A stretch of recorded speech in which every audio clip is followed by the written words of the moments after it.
Nikki? Nikki?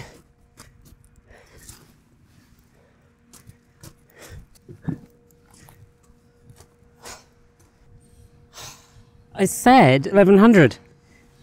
Where the hell is she? Hey, Kate. I'm ready for bed. What are you wearing? You said that you... A second. You said to get here fatigued. No. I said in combat fatigues. No. You know, army, Hummer, Your fatigues. message said fatigued. That's Google. You just... Wait, you meant fatigues. Yeah.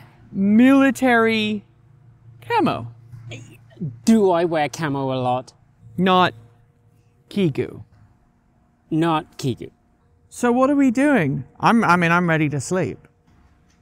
Well, there's space in the bed. I'll do it. I'll do the room. You go on. Go on. Go on. Go on. Give me a sec. I'll be back. One cup of coffee. It's just one cup of coffee. Sorry, Kate. Coffee. Still tired, but I guess we're doing a review then, huh? Yeah. We got the Hummer.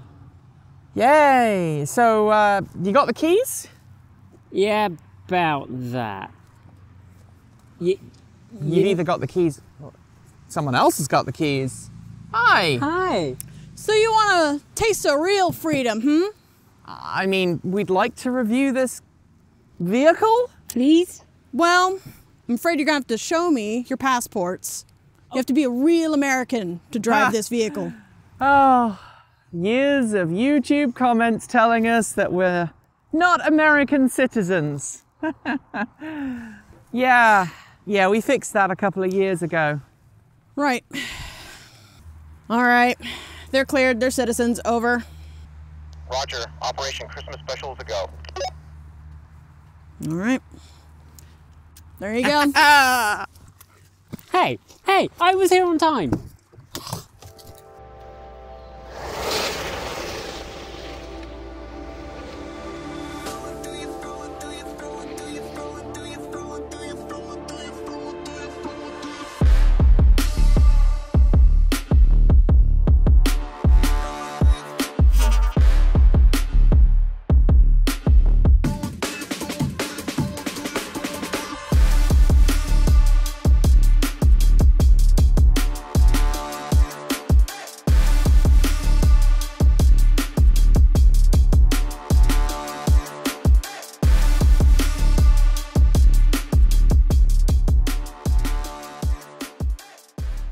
I hope you all enjoyed that opening. I know we had fun making it, and we've decided to make this review slightly different to our normal reviews because, let's face it, if you're watching this channel, you're not seriously considering buying this truck. I think that this truck is kind of antithetical to a lot of the channel's editorial remits of cleaner, greener, safer and smarter. It might be cleaner than a traditional Hummer. Yeah. About 4 times more efficient. Yes. It's definitely greener if you own the vehicle for an extended period of time, and you would have to own this from the age of about 20 to the age of about 60, I think, for this vehicle to be, you know, super green. Safer? Who for? For the person behind the wheel, Yeah. but nobody else. No. And smarter. Well, it does have Super Cruise. It does have Super Cruise, and the Super Cruise is great, and it will automatically lane change for you, which is fine as long as you don't sort of get yourself into a daydream and then suddenly realise the car is changing lanes for you, which can be quite disconcerting. I think you and I had a very similar reaction, though, to the driving experience.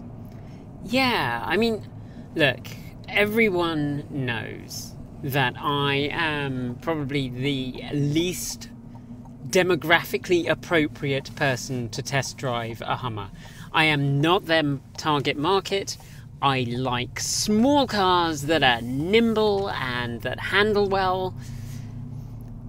But I seriously, I came into this and I wondered whether getting behind the wheel of a truck like this would at least give me a really good idea of why people love trucks like this. You know, I work with people, not at Transport Evolved, but in my other job, who drive around in lifted trucks. That's, you know, they love them, they spend all weekend fettling them, and then they bring them to work and they are showing off their lifted truck.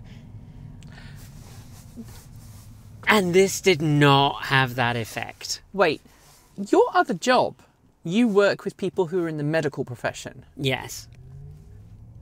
You remember I work in a little rural hospital, don't you? Yes, but big trucks like this kill people. Yeah, but I work in a little rural hospital. I can't speak to their decision making around that. And I mean, to be fair, driving any vehicle is a decision that you shouldn't make lightly. I feel like this truck makes this driving experience feel like a game, and that makes me very upset. We've driven it for about a week. I've driven it on the freeway. You've driven it on the freeway. Yeah.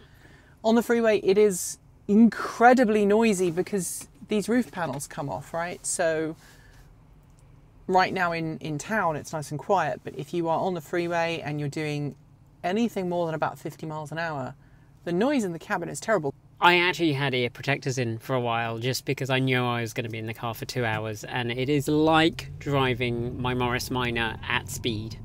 It is raucous in a way which I don't really understand.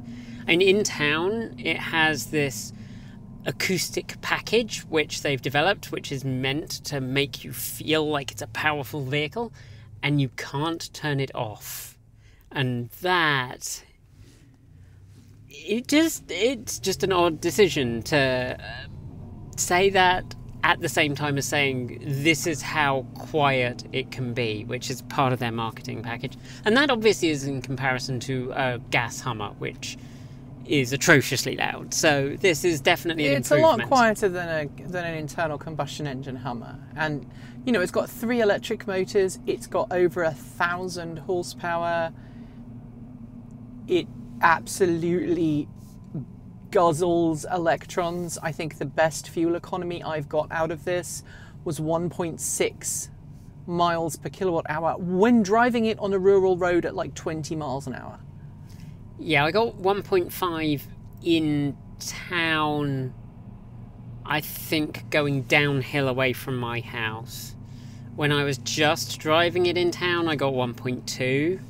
And that's actually consistently what I've got is 1.2. We've got 1.3 now. We've got 1.3 miles per kilowatt hour right now, but on the freeway, I've seen less than a mile per kilowatt hour. Yeah. Because of the aerodynamic quality. So you don't buy this because it's an efficient vehicle. Can we just put that out of the window right now? I mean, if you're like, I want a Hummer and I want it to be more fuel efficient, then yeah, this is going to be better for the environment if you keep it long enough than driving a gas Hummer. My argument though is this is not a vehicle you buy if you've got one vehicle on your shopping list. This is literally for the Hoovies of the world, for the Tavareshes of the world, the people who make a lot of money on YouTube. We're not one of those groups of people. Makes a lot of money on YouTube buying expensive cars and then doing dumb things with it. Yeah. This is like an influencer's EV. It is an influencer's dream, and I think the other people this is for someone who wants this as a status vehicle to put outside their business. And that's like a tax write-off. They're gonna drive it to work and they're gonna stand it outside and people will go, oh, they've got the Hummer EV, look at them. I mean, maybe I'm missing the point, and I'm sure the comment section will be filled with people explaining how I'm missing the point, but I don't find this an enjoyable place to be. Lots of people have reviewed it, and again, that's the other thing. Every review we've seen of this so far has been glowing, talking about how amazing it is, how powerful it is, how it can do, you know, we've got it in the off-road screen right now. It's got cameras underneath so that when you're off-roading, you can see where the truck is and you can make sure that you don't hit anything. And That's very cool and very different. And to be fair, we've only done a little bit of off-road. We haven't done any rock crawling, we haven't done anything really challenging that it can get its teeth into, and I suspect off-road it is incredibly impressive. Right, but if you think about the kind of vehicle that you and I would want to off-road in, it's not this. I even struggled to want to off-road the Rivian R1T for the same reason. If you are going off-road in a vehicle, you want that vehicle to be able to get completely covered in mud, to be quite rough and ready, so if it breaks, you can fix it easily. There's a video doing the rounds online of some YouTuber influenced pillock who managed to wreck a brand new Hummer EV in less than 10 miles by putting it into watts to freedom mode and then accelerating and jumping it and braking the rear steering. Yeah, I mean, I think it depends on what you want your off-roading capabilities for. For you and me, I think there is an element of wanting to have the finesse and the skill that it takes to do that in a vehicle that is not doing a lot of the work for you. But I think there are people who just want to do it just to get somewhere. They want to be up on the top of the mountain, they want to be out looking at the view, they just want a fun weekend and show off their skill And their trophy truck. and the purpose is not to actually do it themselves. It's just the end is the objective. Whereas for I think for us, and for I suspect many of the people watching, the trip, the journey is the purpose. I know that when I went off-road in the R1T at that launch and I got altitude sickness, one of the things that was said to me, and I don't know if it was the team at Rivian trying to, boost me up, boost my ego, so I would say nice things about the truck. I hope not. There's definitely a possibility that was the case. One of the things that was said was, wow, you know how to off-road. I was driving the truck in a way that I would have driven and beaten up Series 2A Land Rover to get it to go up and over something. And yeah. I think you're right. That is, for me, the joy of off-roading is to see, can I do this? Not, can my truck do it for me? It's a bit like the difference between, do you want to go to a concert or do you want to be in the concert? Yeah, do you want your Instagram picture of you at the concert? Do you want your Instagram picture of you on top of the mountain with your trophy truck? Yes. So everybody can see what a wonderful life you have. Yeah. And, oh wow, it's getting dark. And already I can hear people unsubscribing. So some bonuses. Very comfortable seats, fully adjustable, electronically adjustable front seats. This is the Edition 1, so it's got heated seats all round, the removable roof, which I'm sure we'll have a go at taking off at some point. It's got a reasonably large front trunk. It's not as tall as some fronks. It's quite long and squat.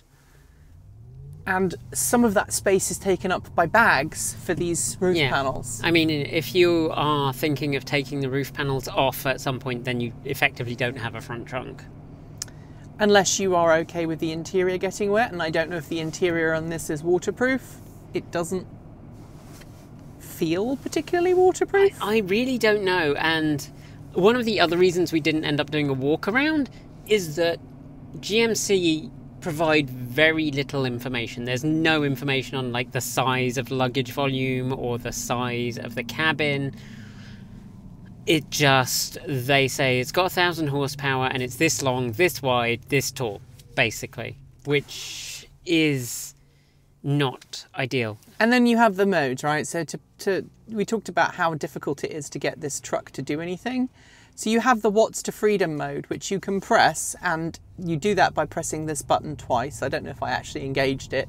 It vibrates the driver's seats to let them know, and then you have that insane acceleration time that everyone talks about. You can break traction with the tyres. You can accelerate really quickly, and you see the power meter go up, you know, well above 400-500 kilowatts as the car, or the truck rather, accelerates away. But that doesn't really give you a sport mode per se. It just gives you straight line performance, and even then it's as squirrely as all heck.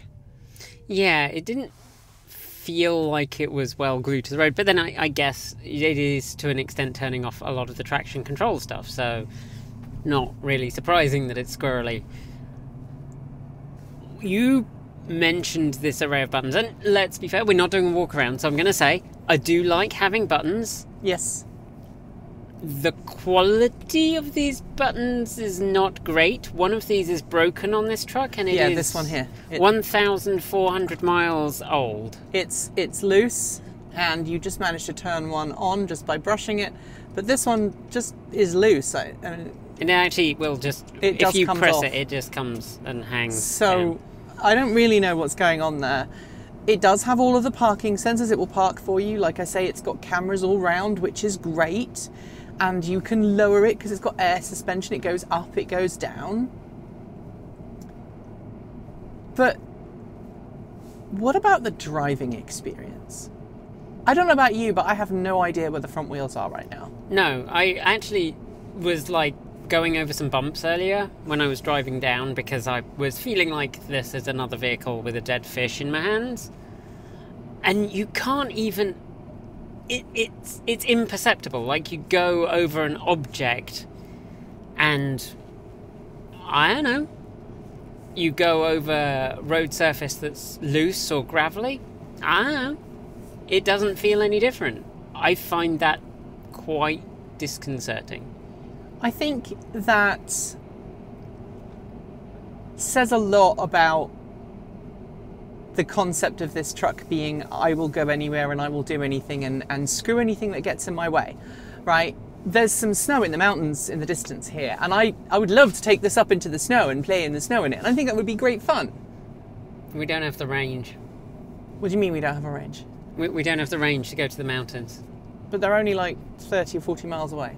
Yeah, it says it's got 134 miles, but we've only done about 120 and we've moved... No, we've probably done about 140 and we've moved past 50% state of charge. Well, let's come to the efficiency in the second.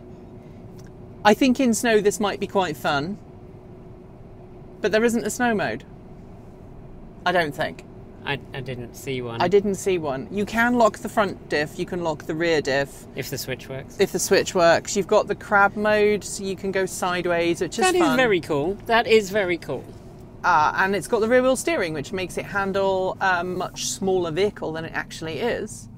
Now, we're at 60 miles an hour, and I'm going to have to start speaking a bit louder. You might actually want to just do a little section here where we turn off the noise cancellation, because Nikki will do magic to make it sound good. But all right, so let's switch to the camera audio right now. yeah,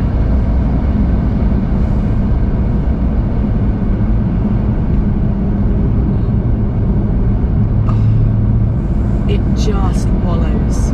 you feel the weight. Like, it has a double stacked battery pack. The Ultium, yeah, I know. I know. My spleen. My human organs! Yeah, it doesn't... It's not a car to hurry. It's not. For our European audience, let's take it round a roundabout, Oh, God. which is one of the reasons why I came this way. So there's a roundabout here, and roundabouts are a bit weird in America. Americans don't really understand how to do roundabouts for the most part. They also take them a lot more slowly than most Europeans do. I'm going to ask you to take this at a British speed, Oh, my God. if you are willing. I don't know that I can.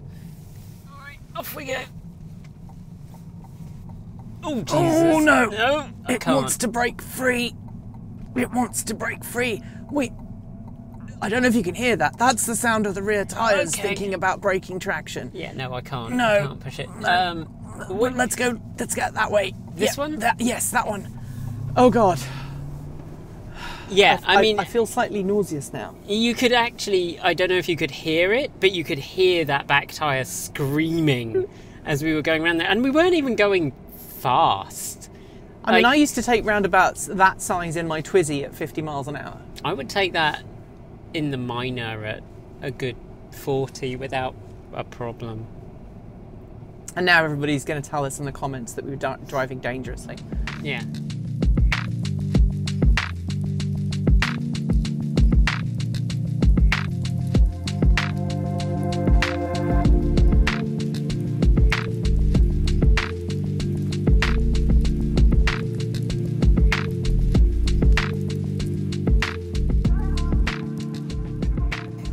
Okay. So, Yes. this is the dumbest thing I've done all year. This is very British. Well, it would be more British if we round the windows down, but we can't because there are cameras strapped on them. So, I can. onwards and upwards. I could, but I'm not going to. I'm going to wind my heater up because it's freezing. It's actually barely more loud now. Yeah, it's actually. It's actually nicer with the roof off. Well, now there's an excuse for it being loud. Yes. The excuse being That there's no roof. there's no roof. And at this point, okay, now I'm starting to see this make sense. With the roof off, it makes a little bit more sense. But even then, Well, with the roof off in the country, like out in the sticks, I do see this being a lot of fun. I don't know who would do that, but it would I mean, be a lot we've of fun. just done it, right? And it was like, Yeah, but this is not ours. no, it's true. And look, if you want to be even more energy inefficient, You can do what I've just done, put your seat heater on and wind the heater up to high. yes, because it's the only way you're going to stay warm on a cold day. Let's see how many Whew. miles per kilowatt hour we can do now. And let's put it in wide open throttle mode. That is not what it's called, Nikki. WTF. Yes. Oh, it's not going to let me. Oh, yes, it is. Yes, it just did it. All right. So, because people are going to get upset if I don't do this, right?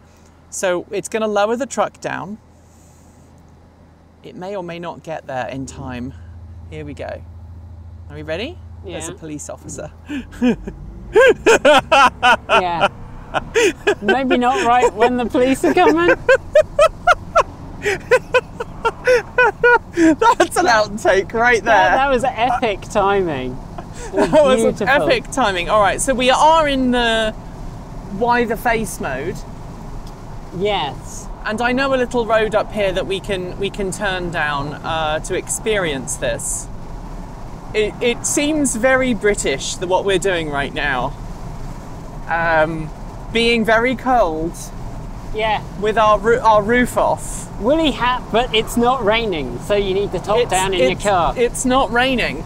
And you know what? That reminded me very much of our friend John and his cappuccino that he used to own, and how taking the roof off that required some planning because the roof panels only fitted into the boot of the car in a very specific way. I should point out that vehicle had a tiny boot though, as opposed to this truck, which has an amazingly cavernous frunk, but somehow still. All right, so let's do this Watts to Freedom mode. So what you do is you put your foot on the brake, you have to brake harder, you have to floor it, and then there you go. Now, that didn't feel like it was particularly excitable. And I do wonder that we've flattened the battery enough now that it's not really giving us a huge amount of torque anymore. I don't know. I mean, it doesn't. I don't know if it's just because of the riding position, because you're so high up that you don't get quite such a feeling of speed as you do in something lower. Yeah. And it just feels like a pointless maneuver as well. The other thing is that at 9,000 pounds going that fast doesn't feel safe, really. It doesn't feel, and I'm back in normal drive mode now. We're using 24 kilowatts to move along. 60 kilowatts. My first electric car had a 4 kilowatt motor. Yeah, you're showing your age, love. Well, your first electric car had a 30 kilowatt motor, didn't it? 40 kilowatt? Yeah, that's what I'm putting in the Miner as well. But the thing is that this thing is nowhere near flat out at that speed, but it's still using all that power. We haven't really discussed a whole lot the off-road capabilities of this vehicle yet, and we're going to do a little bit of off-roading in a bit. But I do feel like round town, this is not easy to drive. No, I mean, you brought it to us and I took it straight. Well, I took it straight to a supermarket because my wife was getting her COVID shot. And then I decided that discretion was the better part of valor when I realized it would not fit into a typical space in our downtown area. It wouldn't fit into a regular parking space. Well, it might if I got the wheels touching the curb on one side, but if not, then it would be sticking out into traffic, and the main area of town is very busy at the moment because it's Christmas.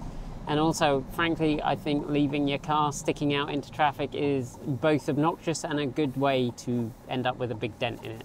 And it's not our vehicle. It's not our vehicle. So we took it home and took the Soul. Although, I mean, we did get in and my wife said it smells like a sporting goods store, so we didn't start off on the right foot. No. My partner refuses to get in it. Like, legitimately, no, I do not want to ride in that, thank you. Yeah, my wife was not big on the idea of going anywhere in it. And as for charging, I mean, I genuinely think later today I'm going to take it to a charging station and just sit there with it on charge, because it's gonna cost an arm and a leg to charge it at home, but then probably more at a rapid charger, so it's... I think that's something that needs to be said. This truck has officially 329 miles of range, or thereabouts. We have never seen that. Granted, winter, granted, cold. We've driven you were 137 miles from me, and driving to yours caused me to use more than half of the battery. Yeah. So 280, 290 miles maybe. If you're lucky. I think that one of the things that is being overlooked by many people looking at this truck is the amount of time you're gonna spend at a charger. Because if you're trying to road trip in this, yeah, you get 329 miles, let's say, but when you've done that chunk, you are gonna be at that charger a very long time to get enough energy to do your next stretch. Well, you're going to be at that charger a long time if you don't have access to an 800 volt, 350 kilowatt charging station. So this has 800 volt battery tech, 350 kilowatt maximum charge rate. But even still, you're not going to be there 20 minutes, 15 minutes, like you are in, say, an Ioniq 5. No. You're going to be there for a lot longer, and I mean, the best I saw out of this on a 150, a good example is I stopped with 50% or just under 50% state of charge, and it took me 40 minutes to get to 80. Yeah. And that puts you back in the world that we have been in. With the Bolt and the Kona EV and the Nero EV, they're all kind of hovered around that 50, 60 kilowatt mark. Yeah. Because you have to think about, yes, it's charging quicker, but the battery is that much bigger. And I feel like I'm being really mean, and I am being really mean. But I think it's important to realize that if you're looking at this as, well, it's got a long range and I will take it road tripping, you would be better off with a more efficient truck. You would be better off when it comes out with the Cybertruck, probably. You would be better off with the Ford F-150. Yep. And the Rivian. And you'd be better off with the Rivian because they are more efficient. This thing uses so much power. We've now come onto a kind of a dirt gravel track, right, where there's some loose gravel, and I'm not driving it in off-road mode, but I'm definitely pushing it a little bit harder. It feels very twitchy, partly because of those massive tyres and the fact that those tyres are digging up a lot of mud and dirt and just throwing it all over the truck. It's not the kind of vehicle that you want coming along a road like this from a road maintenance point of view, because it's just going to dig massive holes everywhere. Well, yeah, you've got nearly £10,000. And I know there are bits of the US where the road funding has kind of dried up and they've switched to de-tarmacking and putting down gravel tracks. And this is, I mean, vehicles like this kind of hasten the demise of iffy tarmac anyway. And this on a gravel track. I mean, this, I want to be nicer. I want to be nicer. I really want to find an application for this vehicle that feels good, other than just being the star at the top of GM's Christmas tree. And yeah, I struggle. I mean, just getting through there, it just wants to slide everywhere. And yeah, if you're going a little bit slower and you're in off-road mode, maybe you'll get a better experience than this. But the only difference between this and, say, the F-150 or the Bolt is this is able to go a little bit quicker through here, but that's primarily due to the fact it's got one pedal and I've turned the one pedal up to maximum. The fact it's got big tyres that help absorb some of the bumps, but I wouldn't want to meet me coming the other way in this. No, but then would you ever want to meet a £9,000 truck coming the other way at speed? Oh. Or sideways, as was the case there. Yeah. I will say that this is very good on the bumps through here, not because it's got good suspension, but because the bumps are smaller than the wheels, so the wheels are just going over the top of them. I think I could make this go sideways quite easily. Yeah, it just wants to go sideways. It really does. And I'm going a little bit quick now, but it's not as quick as it could be. I do like the fact that it's got, inductive wireless charging and it's got some of those creature comforts. I'm very grateful for the fact it's got that lovely heater right now. But I'm also looking at the fact that we've done 205.4 miles since this thing was full and we're almost empty. Yeah, and it did have a top-up charge before we set off. Yeah, it had a top-up charge of an hour, which was enough to give it maybe 10 miles of range. Yeah. You know what I like about it? I like the little charging thing on the front with the lights. Yes, that I unabashedly like. I think it's very cute. It has a little gauge that shows you how full the battery is that it does with each of the lights. Yes. I like the fact that you can accelerate it up a hill in mud and it still goes. Yeah. I mean, it's got bucket loads of performance. It really has, but it is obscene. It's obscenely unnecessary. Yes. It's not power to get you out of trouble. It's power to show off. Well, it's going to get you into trouble. Yes, as I demonstrated. Yeah. So we're averaging 1.2 miles per kilowatt hour. So how many miles could we travel in a regular car? Like, I don't know, like the like your Nero EV, for example. What? How many miles per kilowatt hour do I get? Between 3.5 and 3.6, I think, is its lifetime average. And I do not drive very gently. Right, and this is a 200 plus kilowatt hour battery pack, right? Yeah. let's talk about emergency stops and handling in an emergency. We did have a deer run out earlier on today. I was coming through here to look at this as a potential location for filming, and we did have a deer run out in front of us. And I suspect that this would just make a lot of scrabbly noises. Yeah. So I'm going to brake fairly gently now. All right. That was, It went sideways a little bit. yeah, but it was not bad from gravel. That was pretty well controlled. That was pretty good. Given the weight of this vehicle, that was pretty well controlled. Interestingly, GM warns against using the wider face mode because it will damage your battery long term. And I suspect that this truck will get very upset long term if you use it all the time. And I suspect this truck will use it a lot of the time because, I mean, it's kind of a given, right? That you're going to want to try and drive this hard because that's the whole point of this over-the-top vehicle. Yeah, I mean, maybe it needs a little counter to tell you how many times you've used it. So that you can know if you're buying the car. In fact, it might have one. It might have one in the onboard diagnostics. So, you know, if you're buying one of these used, you can check how many times it's been in WTF. Here's to all of the reviews we've made this year. And the final vehicle that we're going to publish a review on this year. It is It's a way to round it off. It is.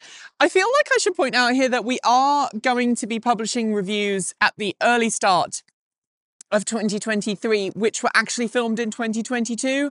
But knowing that this was coming, knowing that many people wanted us to review it, we kind of decided that we were going to finish the year in this way because we've not really been able to seriously review this truck. I mean, we haven't been able to take it off-road, which... I mean, not much. Gravel trail. Gravel trail, but not like rock crawling or anything really, really challenging for it, which I think, to be fair, is probably the place where it's the most fun. However, what kind of person takes a $110,000 big thing like the Hummer EV and takes it off-road?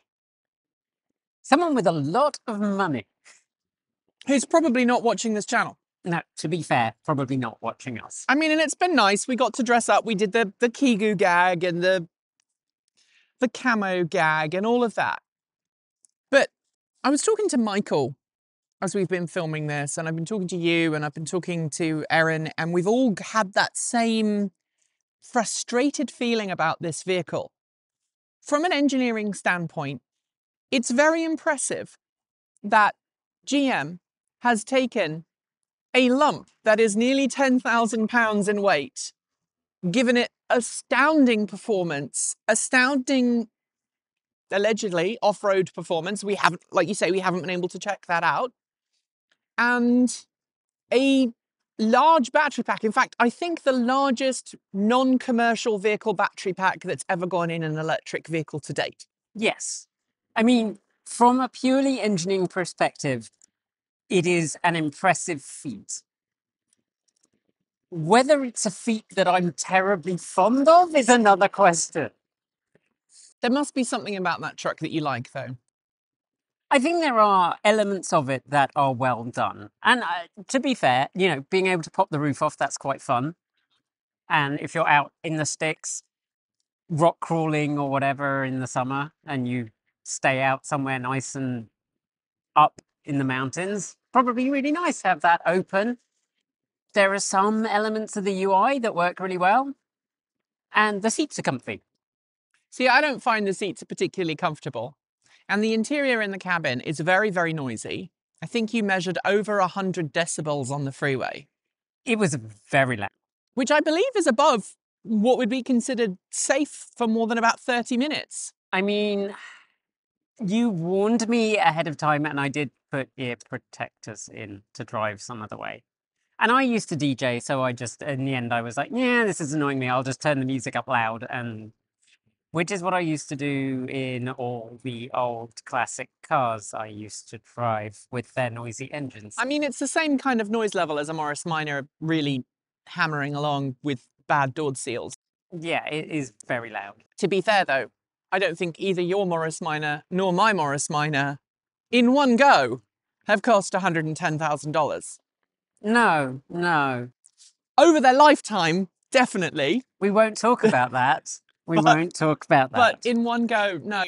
So there is one thing that I think is good about this truck, and that is the fact that it's more efficient. It's better, as a lot of people have told us all week, than a gas-guzzling Hummer. I mean, that is a fair point that I would much rather see that on the road than a gas-guzzling Hummer.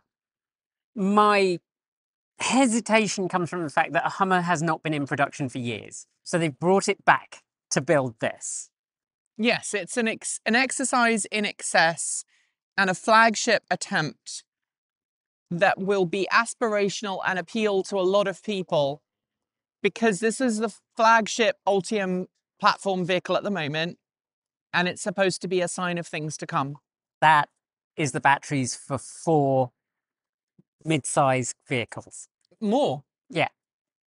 I'm going to look at my photos here for a second, because when I was driving up to yours on Saturday to drop this off, I wanted to see how far that truck could go using the same amount of energy as an original Nissan Leaf battery pack. So 24 kilowatt hours. Mhm. How many miles did I do on 24 kilowatt hours of electricity? I'm going to say you did about 40. 31.1. Granted, it was raining heavily at the time. Granted, I went uphill after having come downhill. But 31.1 miles on 24 kilowatt hours of electricity. Yeah. And I think, like, this whole thing, we have to look at this as a big picture thing. And yes, it's great that there are vehicles out there that are aspirational for people to look up to and go, that's a performance vehicle. I can't afford that, but I'm going to get a smaller, cheaper thing. But the problem is that our market, particularly in the US, is so short of vehicles. I find that very hard to justify. Yeah, this is the battery resources for 4 family cars have gone into this. And they continue to charge a premium for high-end vehicles. And look, 2 guys are just walking up and they were pointing at this truck. It grabs attention. Oh, it does. Like, driving down today, I had people staring at me as I was driving down the freeway. And that does not happen. I can tell you that definitely does not happen in my Kia Niro. For everybody that criticizes the Ford Lightning, the Ford F-150 Lightning, and how inefficient that is, and it is an inefficient truck, but this gets fewer miles per kilowatt hour, just as it is right now, in a little bit of rain, than my F-150 did towing a 5,000-pound load through the Rockies. I know. It's wild. It's wild. But, as you said, more efficient than driving a gas Hummer. I'm going to put on my nurse's hat for a second, my ER nurse's hat. Yeah. The US accident statistics are going the wrong way. They are. When every other country, the number of deaths and injuries on the road is dropping, the US is not. I'm going to point a finger and say that vehicles like that do not help. No, and in fact, I don't think a lot of people realize this, but that vehicle doesn't have to pass the same crash test safety standards as that Hyundai Elantra parked next to it. Yeah. Because that is not a car. No, it's as a truck. It's a commercial, nearly £10,000 truck that has been turned into a grocery getter. In a loose sense of the word, yeah. Because you can't use the front trunk if you want to put your roof things in there. No. Because there are bags in there for the roof. Yes. There's not really a huge amount of storage under the rear seats. No. There is some, but not a huge amount. And yeah, you've got the load at the back, the load bay at the back. But if you want to have a spare wheel, that's going to take up a lot of space too. So it really is just for one type of person. It's really about look at me being ecological. Except that says anything but. If I see one of those going down the road, I'm going to be making some big judgments about the person who drives it. All right, final things. Does this say good things about the Ultium platform going forwards? Because I now have some grave concerns. I think it says some concerning things about its efficiency. Because the Silverado EV is basically that with a different top. Yeah. The GMC Denali EV is basically that with a different top. I mean, to be fair, the 2024 edition, they are changing it to have bidirectional charging. So hopefully the home charging will be better, because that was not inspiring. I mean, yeah, it's not the most exciting debut. Of all of the cars you've driven this year, which has been your favourite? Oh, it's the Porsche. Really? Yeah. Why? I had so much fun in that. I mean, to be fair, unlike every other company we've had, Porsche told us explicitly, take this out on gravel, have fun with it. Yeah, that's true. No one else has told us that. Everyone else has sent us their standard disclaimer, which is like, you must treat this with kid gloves and please don't touch it too much. And I had a lot of fun in that car. I will admit, the Porsche Cross Turismo was fun. What was your favourite? I think it was the Kia. The Kia Niro EV. Yeah. I have one of those, so I don't have... No, so seriously, the Kia Niro EV was a fun, practical, functional vehicle that had enough go to get you out of trouble. It had a really nice updated interior, decent rapid charging, decent-ish rapid charging, decent-ish range. And it felt like a really well-sorted vehicle. I mean, my favorite vehicle of this year has to be my truck, the F-150 Lightning, because I've driven it a lot. I didn't like the Platinum that we reviewed. It was too fancy. Yeah. I feel like a lot of the vehicles we've driven this year have been so towards the high end of the market without any concession towards practicality that it's very difficult for me to imagine owning any of them. I can imagine owning the Kia. The Bolt EUV, I think, was probably one of my low points of the year because I own a regular Bolt EV and I love that car to bits. And there were lots of things about the Bolt EUV that left me wanting. And I don't know if it's because I loved the Bolt EV so much that it's just kind of that shock of going from the one that you know and are familiar with to the one that you're not. Yeah. But at the same point, that Niro EV is a car that I would happily recommend most people buy. I mean, I've been recommending the Niro EV for the last 4 years. I think it is a really good car. And when I'm talking about Lightning, by the way, I don't mean that. That was not planned. That is an original Ford Lightning. So that's before they made them electric. But yeah, I mean, it's been a fun year. There's been lots of vehicles that I haven't got a chance to drive this year, and I would love to. If we're talking about kind of non-standard cars, the Roadster, which I think we reviewed this year at the very beginning of the year, the Arcimoto Roadster, that was fun. Yes. But I still haven't driven one of those. no, you haven't. But before we finish today's video, I do want to just send our best to all of you at home. And I also want to get these two guys on because without them, we wouldn't be able to make these videos. So come on, Michael, come on, Erin, come and say hello. Maybe you can come and sit next to me, Michael, and Erin, you can come and sit next to Kate.